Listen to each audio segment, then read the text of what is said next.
Hi guys! Welcome back sa ating channel. Nandito tayo para i-discuss ang helmet chin holder na budget friendly para sa ating action cameras. Pwede dito ang GoPro, DJI, at saka Insta360. Ngayon, pwede rin naman ito i-convert para sa mga smartphones natin. Kailangan lang natin ng mga additional na gamit. Ang kailangan natin mga additional na gamit ay number 1 is ito.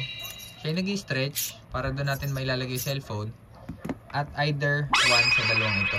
Okay, pakita natin kung paano itsura nito. Para sa ating action camera, meron ako Osmo Action 4 dito. Siyempre, madali lang ilagay. Tanggal lang to. Kasama na to Bali ito, kasama to guys dun sa ating 65 pesos na helmet chin holder. Mailalak mo siya gamit ang screwdriver, Phillips screwdriver. Tapos mukhang stainless na rin naman siya. Ngayon, madali lang. Osmo Action 4 natin, lagay lang natin dito. Siyempre, dahil medyo parang nakadikit pa to, kailangan nating bukahin. Yeah. Diretso lock na. Yan. Meron na tayong motovlogging setup. Ito naman yung para sa smartphone natin. Number 1 is ito. Para dito, magagamit mo to para sa portrait at saka landscape orientation. Tapos meron siyang spacer. Try muna natin yung ating landscape orientation. Dito niya natin ilalagay sa ilalim. Gitna lang natin para pag kinabit natin dito, kapantay niya. Galing ha? Pagin natin cellphone. Yan. Kung makikita natin, kapag sinide view natin, medyo maliit lang naman yung gap niya. Ayan. Ngayon, try naman natin yung portrait orientation. Para sa portrait orientation, kailangan natin gamitin yung likod na part. Baba natin ng konti. Yan. Yan. Lagay ulit natin yung camera. Ito na yung portrait orientation natin. Kung isa side view natin, makikita natin medyo malaki yung gap. Ngayon, lipat naman tayo sa isa nating or panghawak nitong mismong cellphone holder. Lagay lang natin to. Sa adapter na to, mas madali mag-portrait at mag-landscape. Kasi kung ito yung susuot mo, bababa mo lang siya, pwede mo na siya magamit na portrait. Ngayon, kung gusto mo naman landscape, ikot mo lang.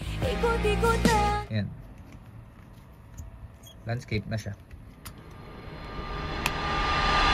Ngayon, papakita ko sa inyo yung downside ng mga ganitong chin mount. Kung makikita natin, may gap yung gilid. Or may gap sa gitna. Hindi siya talaga dumidikit totally sa helmet. Kung ano, may mga contact points lang siya tulad dito, dito, at sa kabila. Kung natatakot kayong lumaglag, higpitan nyo na lang yung tali. Kasi minsan nagkakaroon ng problema, lumuluwag yung tali, umiikot to. Lalo na kapag nalulubak ka, minsan bumababa itong mismong assembly mo. Kasi nga, hindi siya nakadikit talaga. Nakatali lang siya. Kaya pag mas mahigpit yung tali, mas dikit siya. Ngayon, kung papakinggan natin, pitikin natin. Ginagawa mo! Hindi siya masyadong high quality plastic. Pero kapag magaan lang naman ilalagay mo, yung mga hindi naman masyadong babagsak to, diba? Hindi mo naman ibabagsak, okay naman. Saka pakiramdam ko makunat siya, hindi siya malutong. Sa makikita nyo naman yung quality nun sa pagkinumpara nyo na yung mga high-end na mga plastic. Dudula siya kapag medyo nalulubak ka kasi hindi naman siya nakadikit. Kaya higpitan nyo na lang. Ang isa pang problema ng ganitong setup is kapag ka nagsarado ka na ng visor. Kung makikita natin, dahil dumadaan siya dito paloob, doon lang siya kumakapit or tumatali, umiikot yan sa ilalim. Kapag nagsarado ka ng visor, hindi mo siya totally masasara gawa ng tali na ito. Kung masailan ka, maalikabok, tapos hindi mo masara, problema yon. Pero kung hindi ka naman masyadong dumadaan sa maalikabok, okay lang na ganito yung gamitin natin. Problema din minsan, ayan, natatakloban yung vents natin. Kung dito nakalagay yung specific na vents para sa chin vents nyo, matatakloban nitong mismong mounting natin na ito. Test drive gamit ang budget meat na vlog setup. Kaya nga eh, tinetesting ko nga eh. Hangin ba ito malakas? Teka, titingnan natin.